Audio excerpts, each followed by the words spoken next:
Финальные поединки юных шахматистов выдались на редкость интересными и даже интригующими. Но об этом чуть позже. Давайте вспомним, как все начиналось. В стартовой таблице было зарегистрировано 24 спортсмена. Из иностранных команд представлена только Монголия. В первый день поединков, в разгар начавшегося зачета, главная судейская коллегия резко поменяла квалификационную систему.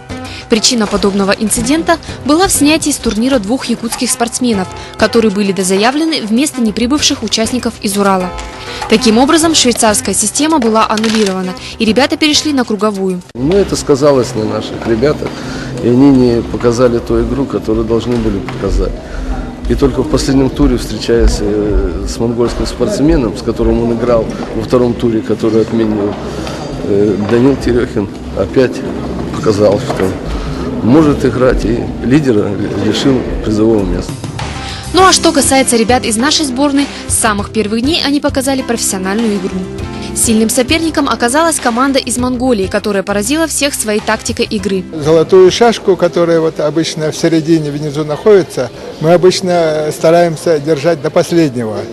И когда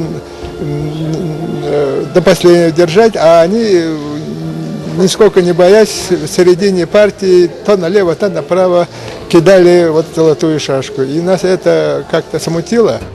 В финале между юношами разыгралась нешуточная борьба. В итоге фавориты игр, якутские шашисты Антон Пермяков и Эсен Андреев забрали серебро и золото. А шашисту Дамиру Русаеву досталась бронза. Устал. Интересно было играть с сильными соперниками. Они играют сложную игру, играют опасную. Мы так не играем. Рискованно слишком. Не меньшая интрига разыгралась между девушками. С одинаковым количеством очков в финале оказались 3 претендентки на победу.